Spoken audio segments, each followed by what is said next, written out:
Ngayon mo balak bumili ng Hilux? Sigurado na alam na to ng karamihan. Pero kung hindi pa, may mga spy shots na yung bagong Hilux. Wala pa naman official announcement kung kailan yung release. Kaya check na muna natin yung 2025 model, Hilux G 4x2 automatic. Yung price, 1,466,000 pesos. Naka-projector headlamp, wala pa ring daytime running light. Park light lang yan.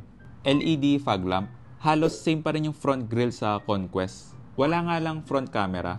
Plastic lang din yung Toyota emblem compare sa Conquest na glass. May front skid plate or bash plate na metal. Naka 18-inch alloy wheels. Disc brakes sa front. Drum brakes naman sa rear. Hindi ako fan nito. Chrome side mirror cover. Walang camera for 360 view.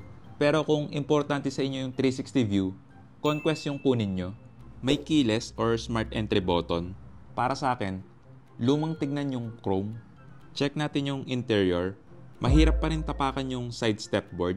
Lalo na yung pababa kasi mas maliit na yung area na pwede mong tapakan. Sa door panel, hard plastic. Fabric armrest na kapitin ng dumi. Power window control na automatic lahat at illuminated.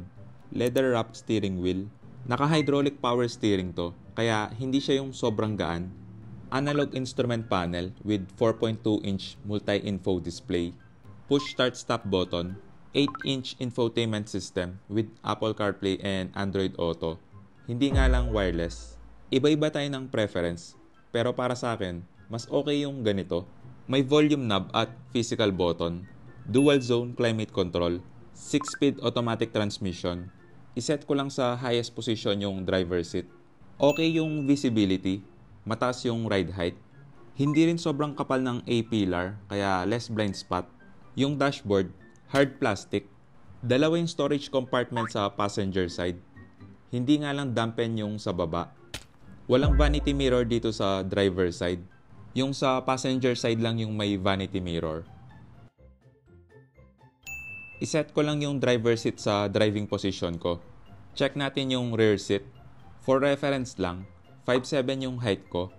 Sa door panel, hard plastic, fabric armrest, power window control na automatic, at illuminated. Nakaset na to sa driving position ko. Yung legroom, hindi naman sobrang luwag, pero okay na rin yung ganitong space. Yung foot space, makakapag-stretch ka pa naman. Sigurado na maraming nagtatanong or naghahanap, wala pa ring rear aircon vent. Okay lang yung headroom, malayo pa naman sa headliner. May center armrest with cup holder. Medyo mataas lang yung transmission panel. Okay din yung seating position, hindi siya yung upright or 90 degrees. May grab handle sa B-pillar. Check natin yung truck bed. Clean look yung tailgate. Hindi lang ako fan ng chrome. LED yung taillight. Pero yung turn signal, parang ordinary bulb. May reverse camera, parking sensor, equipped na rin ng tailgate assist. Kaya expect nyo na magaan talaga. Pati na rin yung pagsara, konting effort lang yung kailangan. Hindi ko lang alam yung exact dimension, pero malaki na rin yung truck bed. Check natin yung spare. Same sa stock mugs, hindi tinipid. Lift spring suspension, walang available for test drive. Walang roof rail, pero pwede nyo naman palagyan, additional nga lang.